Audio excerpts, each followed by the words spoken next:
नमस्कार, मैं अजित मिश्रा और आप देख रहे हैं भोजपुरिया गांव। इस समय कुशीनगर जिले के सेवरही ब्लॉक के सलेमगढ़ में मैं हूं और एक छात्रा है जो बहुत अच्छा परसेंटेज लाई है और रिजल्ट आने के बाद वो फिर से तैयारी में लग गई है। और मैं पहुंचा हूं जिस कोचिंग सेंटर में वो है, अभी कोचिंग सेंटर में पहुंचा हूं तो देख रहा हूं कि वो इसी समय से लगी हुई है। तो कहीं ना कहीं इसका मकसद फिर आगे अच्छे से तैयारी करना है। तो आइए जानते हैं, क्या नाम है आपका? खुशबू सिंह। खुशबू सिंह। पापा का क्या नाम है? श्री राम बाबू सिंह। और बाबा जी का? स्वर्गीय नरसिंह सिंह। और माता जी का? श्रीमती रीता देवी। आपका घर कहाँ है? एड्रेस पूरा बताइए। हफ्फा बलराम है। अफवाह बलराम। पोस्ट कहाँ है? तरिया लक्ष्मीराम। कितना परसेंटेज है बताइए? मेरा 90.5% है। 90। उसमें सबसे अच्छा सब्जेक्ट कौन सा है? कितना नंबर है उसमें? मेरा सबसे ज़्यादा साइंस और मैथ में मेरा बराबर नंबर है, 96 नंबर है। अच्छा, कौन से विद्यालय से पढ़ती थी अभी? मैं GPN Singh memorial public school से पढ़ी हुई हूँ।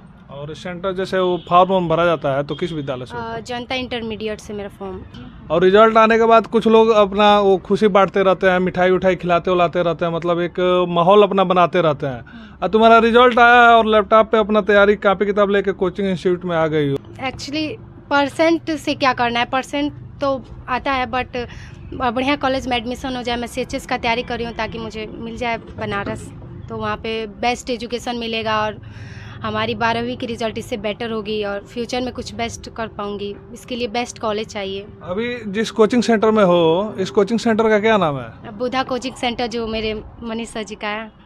तो मैं देख रहा हूँ केवल मतलब इस सलेमगढ़ में बुधा कोचिंग सेंटर से अभी 3-4 लड़कियों से मिला हूँ, तो केवल लड़कियाँ ही टॉप की हैं और एक ही साथ मतलब एक ही कोचिंग सेंटर से भी बच्चे करते हैं, पर कुछ बेटर होगा क्योंकि हमारे सबसे बड़े सहयोगी मनीष सर जी हैं, नगेंद्र सर हैं, बिट्टू सर जी हैं और नीरज सर जी हैं। बहुत बहुत हम लोग के लिए मतलब उन्होंने जितना मेहनत किया है इसका पूरा श्रेय इनको जाता है। ये नहीं होते तो शायद हम लोग आज, मैं जहाँ तक जानती हूँ कि मैं डीमोटिवेट हो गई थी। मतलब मुझे जहाँ तक पता था कि मेरा 80+ भी नहीं जाने वाला है। पढ़ने में मैं ठीक थी, पर उतनी ठीक थी, पर मैं बाद में पढ़ाई करना इतना अच्छा मैं पढ़ती नहीं थी। कैसे तुम्हें लगा कि पढ़ने में ठीक थी? मैं 8 में जब थी तो मैं मनीष सर से 8 में मिली हूँ, तो मैं 8 में थी तो मैं पढ़ाई अच्छा करती थी। मतलब मनीष सर जो भी टेस्ट लेते थे उसमें मेरा अच्छा परसेंटेज होता था, मैं अच्छे से पढ़ाई करती थी। पर जैसे मैं 9th क्लास में गई तो थोड़ा थोड़ा लेवल मेरा नीचे होते गया।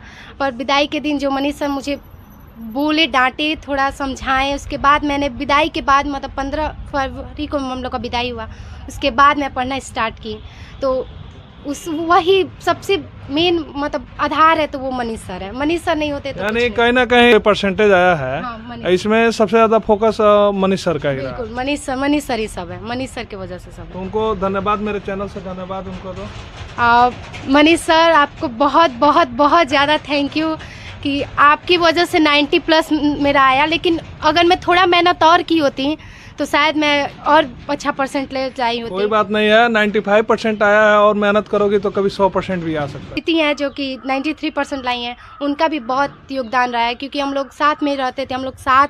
अच्छा, इस मतलब कोचिंग सेंटर से लगभग मैं देख रहा हूँ 3-4 बच्चियाँ हैं, तो चारों एक ही साथ बैठ के पढ़ते थे क्या? जी बिल्कुल, मैं, प्रीति, काजल, ये हम लोग बेस्ट फ्रेंड है, हम लोग एक साथ पढ़ाई किए हुए हैं। और विद्यालय भी सुनने में आ रहा है कि विद्यालय भी सेम है, कोचिंग सेंटर भी सेम है? हाँ बिल्कुल, एक ही फ्रेंड है हम। अच्छा, तीनों तुम लोग फ्रेंड हो चारों? और जैसे कोचिंग सेंटर है, जो भी मतलब अपने यहाँ के बच्चे बच्चियाँ हैं, उनको क्या संदेश देना चाहती हो? मैं जो देना चाहती हूँ कि मतलब पढ़ाई अच्छे से करें, सर का बात माने, जो मतलब टीचर कह रहे हैं उनके बातों पे फोकस करें, बस यही है। और पढ़ाई करे, मतलब मन लगाए, अपने जो उनका काम है वो करे। वो मतलब मानिए अभी पढ़ाई करने का है तो पढ़े वो। और जहाँ तक मैं जानती हूँ कि सर का बात माने, सर जो कहे वो करे तो बस आ जाएगा परसेंटेज। अच्छा, एक बात बताइए, इतना अच्छा परसेंटेज आया है और घर वाले परिवार वाले जो भी हैं, इतना परसेंटेज आने के बाद उनका माहौल कैसा है? क्योंकि आप कोचिंग सेंटर में मिली हो, घर पे मैं जा नहीं पाया हूँ, तो घर वालों का क्या रुझान है? कुछ लोग शौक है, जैसे मैं बोलती ज़्यादा हूँ तो सबको लगता है मैं पढ़ती कम हूँ। तो बहुत सारे लोग शौक हैं, इसके लिए घर वाले तो मम्मी पापा सब खुश हैं, पर कुछ लोग का ये कहना है कि मतलब मैं चीटिंग करके आई हूँ, ऐसे मुझे नंबर दे दिया गया है, लड़की हूँ इसलिए नंबर दे दिया गया है। मतलब बहुत सारे लोग का कहना यही है। जैसे गांव है ना, गांव में कहीं ना कहीं बच्चियों को लेके लोग तंज कसते रहते हैं, या पढ़ने नहीं जाने देना है कि बच्चियां जाएंगी तो पढ़ाई में पता नहीं कैसे क्या होगा, डर एक माहौल बना रहता है। और पुराने ख्यालातों के लोग अभी गांव में हैं, तो ऐसे लोग अभी भी बच्चों को मतलब पढ़ने नहीं भेजना चाहते हैं। तो ऐसे परिवार वालों को क्या कहना चाहोगे, जो मतलब अपने बच्चों को पढ़ने नहीं भेजते हैं, उनको क्या कहना चाहोगे? कहना ये चाहूँगी कि मतलब लड़कियों को पढ़ाना चाहिए, वो करती हैं कुछ अच्छा। क्योंकि आज के क्षेत्र में बच्चों से कम बच्चियां भी नहीं है, हर जगह कंधा से कंधा मिला के बच्चियां चल रही हैं, और बच्चों से ज़्यादा परसेंटेज हमको लग रहा है अपने इस क्षेत्र में बच्चियों ने लाया है। तो कहीं ना कहीं उन बच्चों के लिए भी एक कह लीजिए कि मतलब कंपटीशन का दौर आ गया है कि अब बच्चियां हमसे आगे निकल रही हैं। तो ऐसा मतलब परसेंटेज इतना आया है, तो जब आपने मार्क्स अपना देखा होगा तो आपको कैसा लगा था उस समय?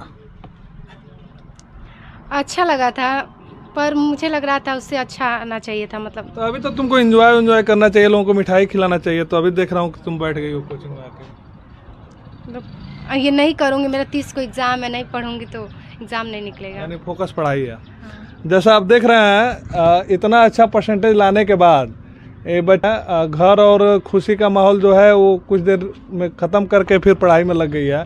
तो कहीं ना कहीं इसका टारगेट है आगे पढ़ना है, आगे बढ़ना है, और अपने परिवार, अपने कोचिंग सेंटर, अपने विद्यालय का नाम रोशन करना है। बाकी बने रहिए मेरे साथ, देखते रहिए भोजपुरिया गाँव।